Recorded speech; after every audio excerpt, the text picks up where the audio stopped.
Madeline Sinclair stared at the disappearing cloud of dust, disbelief and humiliation burning in her chest as her so-called friend's laughter echoed in the distance. The train whistle had long since faded, leaving her stranded at Whispering Creek's depot with nothing but her trunk and the cruel reality of what was supposed to be a harmless prank. It was June 1885, and the Montana Territory sun beat down mercilessly on the small wooden platform. Madeline dabbed at her forehead with a handkerchief, her blue traveling dress already showing sweat stains beneath her arms. She had come west at the invitation of her childhood friend Beatrice, who had married a shopkeeper in this frontier town. The plan was simple. Spend the summer in Montana before deciding whether to accept a teaching position back in Boston or take a chance on the growing opportunities for educated women in the West. What Madeline hadn't counted on was Beatrice's new social circle finding it hilarious to leave the proper Eastern lady stranded at the depot with no one to meet her. "Just wait an hour," they had written in the note left with the station master. "We'll be back when you've had a good cry." The station master had departed on his lunch break, leaving her completely alone. "Childish," she muttered, fighting back tears as she glanced at her heavy trunk. Her entire life was packed inside books, clothing, mementos from her parents who had passed away last winter. The trunk was far too heavy for her to move alone, and Whispering Creek appeared to be a ghost town in the midday heat. "Madam, you've been waiting long." The deep voice startled her, and Madeline whirled to find a tall man regarding her with curious green eyes. He stood in the shadow of the depot's small awning, hat in hand, revealing dark hair that curled slightly at his temples. Dust covered his worn denim pants and cotton shirt, and a leather vest hung open in the heat. Yes, I have been abandoned, it seems." Madeline straightened her shoulders, determined not to show weakness. "My supposed friends thought it amusing to leave me here as some sort of practical joke." The man's expression darkened. "That ain't no joke I'd find funny." He approached and extended a calloused hand. "Vaughn Irvine. I run the Double Circle Ranch about 8 miles north of town." Madeline hesitated before accepting his handshake. "Madeline Sinclair. I've traveled from Boston to visit my friend Beatrice Morton." Morton, recognition flashed in his eyes. "William Morton's wife, from the Mercantile." "Yes, precisely." She nodded, relieved that her connection to the community was established. "Do you know them well?" Vaughn's jaw tightened almost imperceptibly. "Well enough to wonder why they'd leave you stranded." He glanced at her trunk. "That all your belongings for the summer, yes." Madeline sighed. "It's rather heavy. I was told someone would meet me." Without another word, Vaughn stepped toward the trunk and tested its weight by lifting one end. "Nothing I can't manage." In one fluid motion, he hoisted the trunk onto his shoulder, the muscles in his arms straining against his shirt. "My wagon's just over there. I can take you to the Mortons' place." "Oh, I couldn't impose," Madeline began, but Vaughn was already walking toward a wagon hitched to 2 chestnut horses. "No imposition, Miss Sinclair. I'd not leave a lady stranded in this heat." He settled the trunk into the wagon bed with surprising gentleness. "Besides, I need to stop by the Mercantile anyway." Madeline gathered her skirts and approached the wagon, where Vaughn waited with an outstretched hand. "Thank you, Mr. Irvine. Your kindness is unexpected but most welcome." His fingers were warm and strong as he helped her climb onto the wooden seat. "Folks out here have to look after one another, Miss Sinclair. The West doesn't forgive those who go it alone." As the wagon pulled away from the depot, Madeline couldn't help but wonder if her summer in Whispering Creek might unfold quite differently than she had imagined. The wagon wheels creaked rhythmically as they traveled down the main street of Whispering Creek. The town was larger than Madeline had expected, with wooden boardwalks lining both sides of the dirt road, connecting a hotel, several saloons, a bank, and various other businesses. People moved about their day, casting curious glances at the newcomer beside Vaughn Irvine. "It seems everyone knows you," Madeline observed as yet another person tipped their hat in greeting. Vaughn nodded. "Been here since '73. Came out with nothing but $20 and a dream after the panic hit back east. Built Double Circle from the ground up." "That's impressive," Madeline said sincerely. "I admire such determination." "And what brings a Boston lady to our little corner of the territory?" Vaughn asked, guiding the horses around a muddy patch in the road. Madeline smoothed her skirts. I recently lost both my parents within months of each other. Typhoid. She swallowed hard. With nothing keeping me in Boston, I thought a change of scenery might help me decide my next steps. Beatrice wrote that there's a growing need for teachers out west. That's true enough. Families are settling fast, and most children get little more than basic reading from overworked parents. Vaughn's voice softened. I'm sorry about your folks. Losing family is never easy, no matter how it happens. Something in his tone suggested personal experience, but Madeline didn't pry. Instead, she gazed ahead at the approaching Mercantile, a two-story building with Morton's General Store painted in large letters across the front. As they pulled up, a round-faced woman with blonde hair swept into a fashionable updo burst through the door, her expression shifting from amusement to shock when she spotted Madeline. "Maddie," Beatrice Morton exclaimed, hurrying down the steps. "We were just about to come fetch you." It was only meant to be a little joke, she stopped short, noticing who was driving the wagon. "Mr. Irvine, I didn't expect to see you in town today, Mrs. Morton." Vaughn's greeting was polite but cool. "Found Miss Sinclair waiting alone at the depot, thought I'd save her from the heat." William Morton appeared in the doorway, a tall man with a neatly trimmed beard and spectacles perched on his nose. "Irvine," he acknowledged with a nod. "We're obliged to you for bringing Miss Sinclair to us."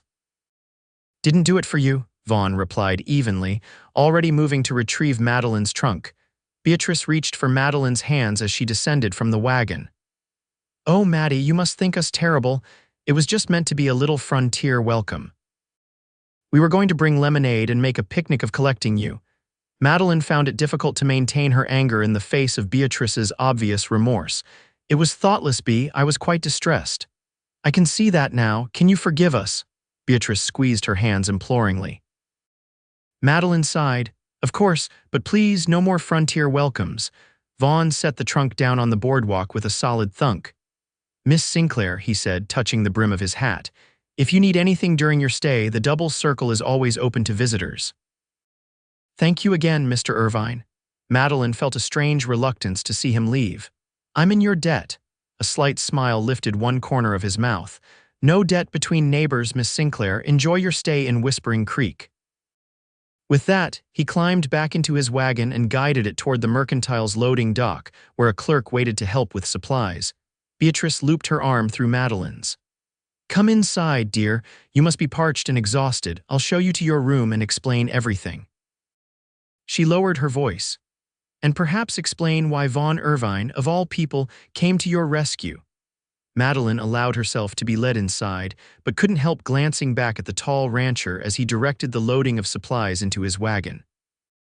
There was something about him, a quiet strength, an underlying sadness that called to her in a way no Boston gentleman ever had. "So," Beatrice said once they were settled in the cozy apartment above the Mercantile, hot tea steaming in china cups before them. "I see you've already met the most eligible bachelor in the county." Madeline raised an eyebrow. "Is that why you looked so shocked to see him? I gathered there was some history between your husband and Mr. Irvine." Beatrice waved a hand dismissively. "Oh, just business disagreements. Will serves on the town council, and Vaughn opposes some of their decisions regarding water rights and taxes." She leaned forward eagerly. "But never mind that. Tell me what you thought of him." "He was kind when I needed kindness," Madeline said simply. "I didn't notice much else." "Liar," Beatrice teased. "Every unmarried woman in 3 counties has noticed Vaughn Irvine's green eyes and broad shoulders, some married ones too, though they'd never admit it." Madeline felt her cheeks warm. "He is handsome," she conceded. "But I'm here to decide my future, not to chase after cowboys." "Rancher," Beatrice corrected. "And a successful one. Double Circle is one of the largest spreads in the territory." She sipped her tea. "He came here with nothing after his family lost everything in '73. Now he employs 20 men and ships beef as far as Chicago." Despite herself, Madeline was impressed. "He mentioned building his ranch from scratch. That takes remarkable dedication." "And a remarkable man," Beatrice agreed, "though he keeps to himself mostly. There was a girl once, about 4 years back. Rebecca Holden, the banker's daughter. Everyone thought they'd marry, but something happened." She shrugged. "Since then, he's been all business."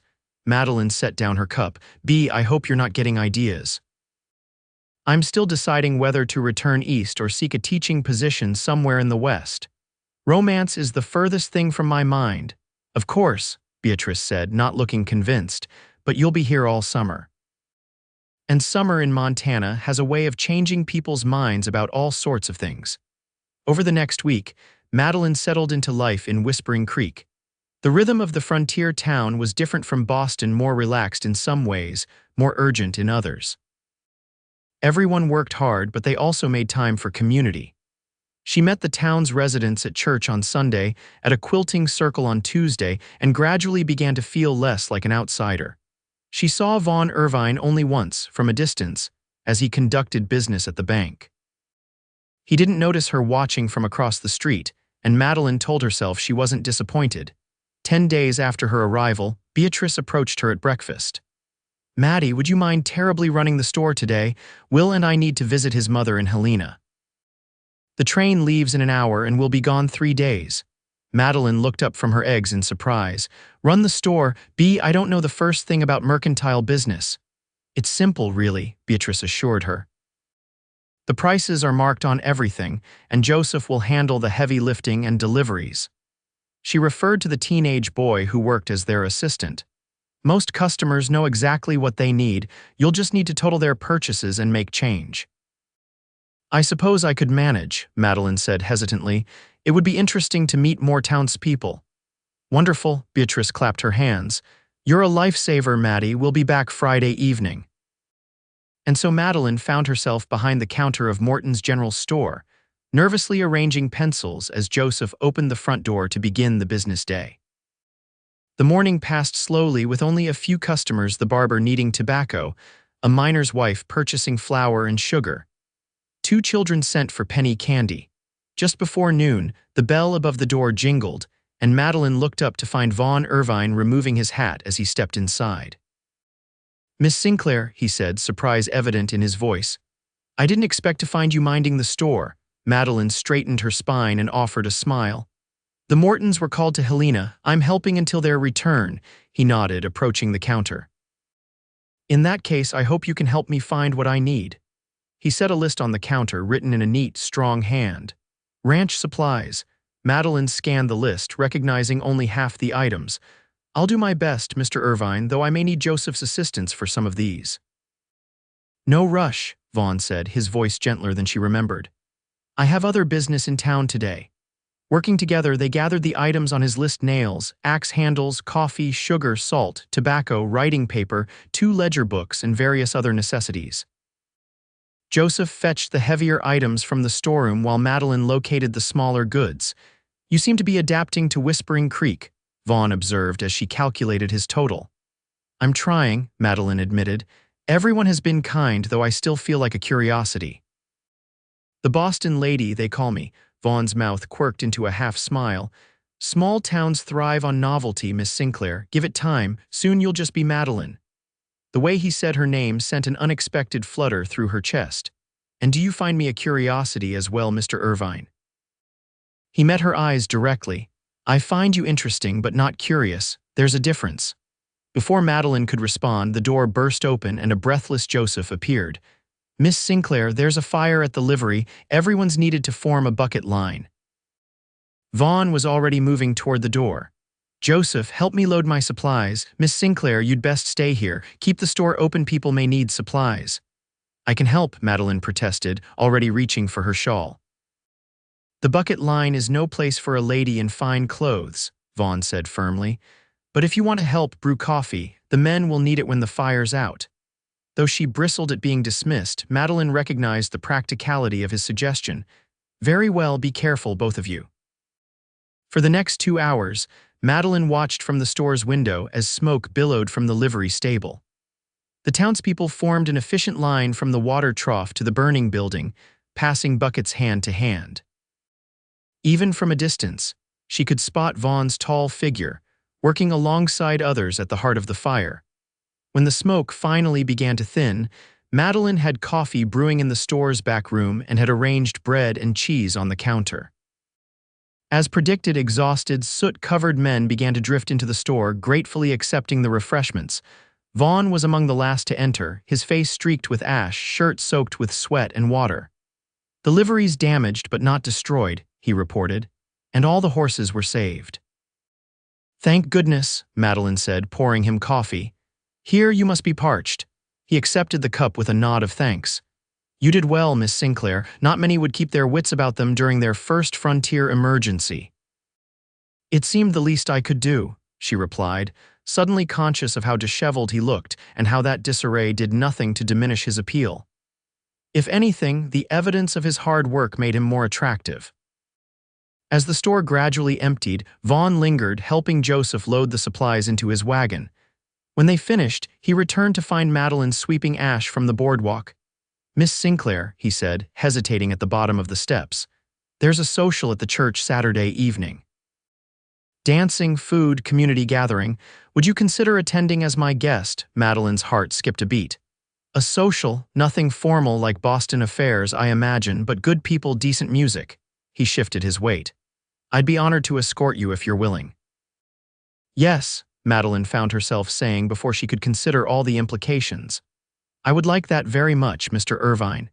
His smile transformed his face, erasing years and worries. "Vaughn, please, if we're to be dancing partners, we should use our given names." "Vaughn," she repeated, testing the feel of it on her tongue. "Then you must call me Madeline." "Madeline," he nodded, settling his hat on his head. "I'll call for you at 6 on Saturday." As she watched him drive away, Madeline wondered what Beatrice would say about this development. More importantly, she wondered why the prospect of a simple country dance with Vaughn Irvine made her feel more alive than she had since arriving in Montana. When the Mortons returned from Helena, Beatrice was predictably excited about Madeline's upcoming outing with Vaughn. William, however, seemed reserved. "Irvine's a good rancher," he commented over dinner Friday evening. "But you should know he's had his share of troubles, Miss Sinclair. Lost a brother in a range dispute 2 years back. Some say he's still carrying that grief." "Will," Beatrice chided. "Maddie's going to a dance, not marrying the man." William shrugged. "Just thinks she should know who she's keeping company with." Later, as they prepared for bed in the room they shared, Beatrice elaborated. "Vaughn's younger brother Marcus was shot during a conflict with a neighboring ranch over water rights. The shooter claimed self-defense and was acquitted. Vaughn nearly killed the man. Afterward, it took 3 men to pull him away." Madeline sat on the edge of her bed, absorbing this information. "That's terrible. No wonder he seems to carry sadness with him." "Just be careful with him, Maddie," Beatrice advised. "He's a good man, but wounded in ways that may never fully heal." Saturday evening arrived clear and mild. Madeline wore her best dress, a cornflower blue that matched her eyes, with delicate lace at the collar and cuffs. She pinned her dark hair in a simple but elegant style and allowed Beatrice to add a touch of rose water behind her ears. At precisely 6 o'clock, Vaughn arrived in a freshly polished buggy, wearing clean dark trousers and a pressed white shirt beneath a black vest. His usual cowboy hat had been replaced by a more formal Stetson, and his boots gleamed with polish. "You look beautiful," he said simply when Madeline appeared on the landing. "As do you," she replied, then blushed at her forwardness. "That is, you look very handsome." His laugh was warm and genuine as he helped her into the buggy. "I clean up decent enough when the occasion calls for it." The church social was already in full swing when they arrived. Lanterns hung from the branches of surrounding trees, casting a golden glow over tables laden with food. A fiddle, guitar, and banjo created lively music that had several couples dancing on a wooden platform erected for the occasion. "It's charming," Madeline said honestly as Vaughn helped her down from the buggy, "like something from a storybook." "Nothing like your Boston parties, I expect," he replied, offering his arm. "No," she agreed, taking it. "This is better." Throughout the evening, Madeline discovered a different side to the quiet rancher. Vaughn was respected by the community, greeted warmly by most. He danced with surprising grace, guiding her through unfamiliar patterns with a steady hand at her waist. And when they sat to eat the potluck supper, he made certain she tried the best dishes. "Mrs. Fitzgerald's apple pie won the county fair 3 years running," he informed her, placing a generous slice on her plate. "And don't miss Reverend Cooper's wife's fried chicken. Woman knows her way around a skillet." As the evening progressed and the music slowed, Vaughn led her away from the crowd toward a grove of cottonwood trees at the edge of the church property. The music drifted to them on the mild evening breeze. "I hope you're enjoying yourself," he said, his voice low in the darkness. "Very much," Madeline admitted. "Everyone has been welcoming." "They're curious about you," Vaughn said with a slight smile. "The educated Boston lady who might become our school teacher." Madeline tilted her head. "Is that what people are saying?" Town council's been discussing hiring a proper teacher for months. When word spread that Beatrice's friend from back east was visiting a young lady with education who might consider staying well, folks got excited. "I haven't decided yet," Madeline said cautiously. "I have prospects back in Boston as well." Vaughn nodded, his expression unreadable in the dim light. "Of course, but I hope you'll consider it. Children here deserve good teaching as much as any back east." "Is that why you invited me tonight?" "To convince me to stay and teach." He turned to face her fully. "No, Madeline, I invited you because I wanted to spend time with you. The teaching would be a fortunate coincidence for the town." Her heart quickened at his directness. "I'm glad." "Because I accepted, because I wanted to spend time with you as well." The air between them seemed to thicken with unspoken possibility. Vaughn took a step closer, then hesitated. "I should get you back. People will talk if we're gone too long." "Let them talk," Madeline said boldly, surprising herself. "I'm enjoying our conversation." He smiled, a genuine smile that reached his eyes. "So am I, but I respect you too much to give gossips anything to chew on." He offered his arm again. "One more dance before we head back." They rejoined the crowd for a final waltz, Vaughn holding her slightly closer than propriety dictated. As they moved together under the lantern light, Madeline felt something shifting inside her, a realization that her summer in Montana might change her in ways she hadn't anticipated. The following weeks brought a transformation in Madeline's stay at Whispering Creek. What had begun as a temporary visit to help her decide her future became something richer, filled with new experiences and deepening connections. Vaughn called regularly, sometimes to invite her for rides across the rolling grasslands surrounding his ranch, other times simply to deliver fresh vegetables from his garden or books he thought she might enjoy. Madeline found herself looking forward to these visits with an eagerness that both thrilled and frightened her. "You're falling in love with him," Beatrice observed one evening as they sat on the mercantile's back porch, shelling peas. "And I do believe he's falling for you as well." "Don't be ridiculous," Madeline protested, though without conviction. "We enjoy each other's company, that's all." Beatrice snorted. "The man rode 12 miles in the pouring rain yesterday to bring you a book of poetry. That's not enjoying company, that's courting." Madeline couldn't deny the truth in her friend's words. Vaughn's attentions had grown more deliberate, his intentions clearer with each visit. For her part, Madeline found herself imagining a future in Whispering Creek, teaching in the schoolhouse being constructed on the edge of town, perhaps creating a home of her own. A home that, increasingly in her dreams, included Vaughn Irvine. July turned to August and the summer heat intensified. The town council formally offered Madeline the teaching position, with classes to begin in September if she accepted. She asked for time to consider, though in her heart, she had already begun to decide. One evening, Vaughn invited her to dinner at his ranch, properly chaperoned by his housekeeper, Mrs. Whitaker, a stern woman with kind eyes. The Double Circle's main house surprised Madeline with its understated elegance. Built of sturdy logs with a wide porch wrapping around 3 sides, it featured comfortable furniture, well-stocked bookshelves, and large windows that caught the evening breeze. "You've created a lovely home," Madeline said as they sat in the parlor after dinner. Mrs. Whitaker discreetly occupied with mending in the corner. "It was always meant to be a family home," Vaughn replied, his gaze steady on her face. "My brother and I built it together, planning for the future." Madeline nodded, recalling what Beatrice had told her about Marcus Irvine's death. "I heard about your brother. I'm very sorry for your loss." Pain flickered across his features. "Thank you, it's been 2 years, but some days it feels like yesterday." He was quiet for a moment. "Marcus was the dreamer between us. Wanted to build Double Circle into something that would last generations." "And you?" Madeline asked gently. "What did you want?" "Same thing I want now, a good life, fair dealings, maybe someday a family of my own." His eyes held hers. Things change, though. After Marcus died, I wasn't sure I'd ever want that life again. Seemed easier to just focus on the ranch, let everything else go. What changed your mind? Madeline asked, her voice barely above a whisper. You did, he said simply.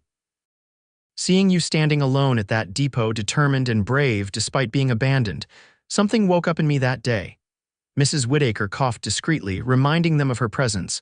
Vaughn smiled ruefully. Perhaps we should step onto the porch. The sunset is particularly beautiful from there. On the wide porch overlooking the rolling grasslands of the double circle, Vaughn took Madeline's hand. I'm not a man of fancy words, Madeline, but I need to know, are you staying in Whispering Creek? Have you decided about the teaching position? Madeline took a deep breath. I'm strongly considering it, but my decision isn't just about teaching anymore. What else is it about? He asked, his voice rough with emotion. You, she admitted. Us, whatever this is between us. Vaughn's hand tightened around hers.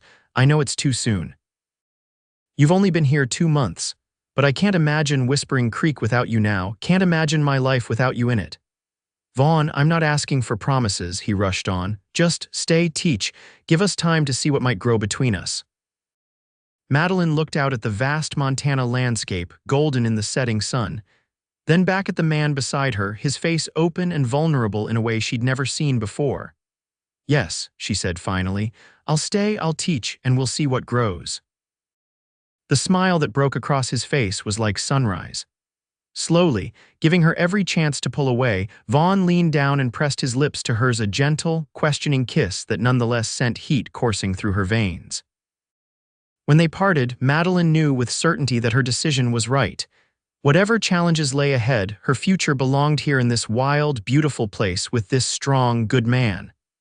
I should get you back to town, Vaughn said reluctantly, before Mrs.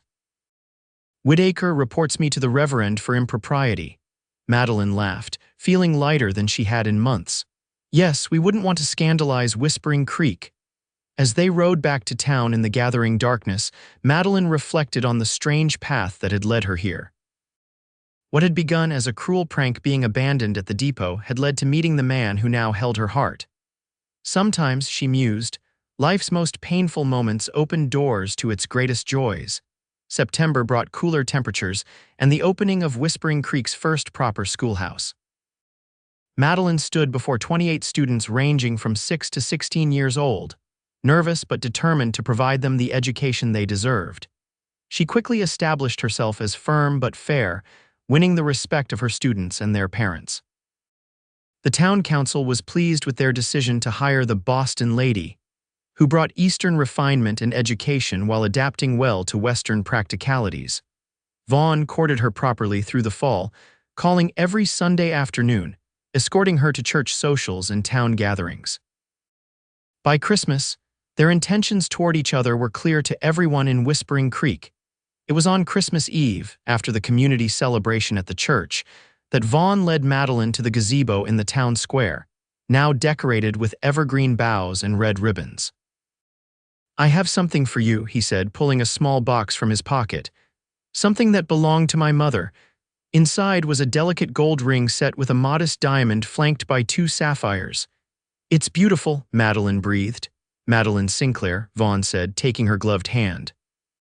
When I found you at that depot, I was just being neighborly. I had no idea you'd change my life completely.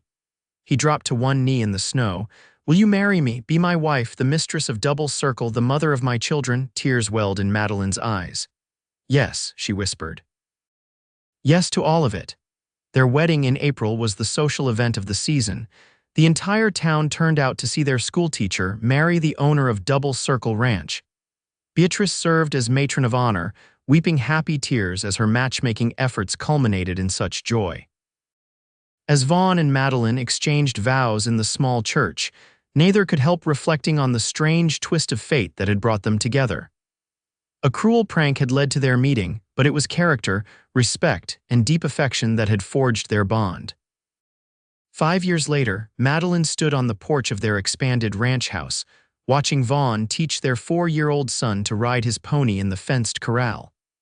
Their 2-year-old daughter played at her feet, and Madeline's hand rested gently on her growing belly where their 3rd child grew.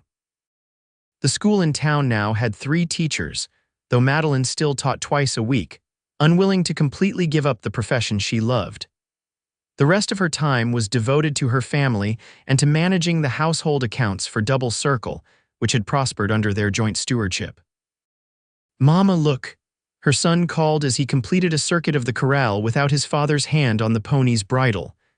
"Well done, Victor," she called back, smiling at her husband's proud expression. Vaughn lifted their son from the pony and carried him toward the house, his long strides eating up the distance between them. "This boy's a natural horseman," he announced, setting Victor down to run the rest of the way to his mother. "Like his father," Madeline said as Vaughn joined her on the porch, wrapping an arm around her waist. "You've given me everything I ever wanted," he murmured against her hair.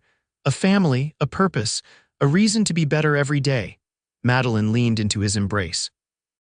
"And you gave me a home when I was lost, a place to belong when I was abandoned." "Best thing I ever did was lift that trunk," Vaughn chuckled. Who knew happiness could be so heavy? As the sun set over the Double Circle Ranch, painting the Montana sky in shades of gold and crimson, Madeline thanked whatever fate or providence had led her to that lonely train depot on a summer day 5 years ago. What had begun as a cruel joke had become the greatest blessing of her life, a love story written across the wild beauty of the frontier, a tale of two hearts finding home in each other.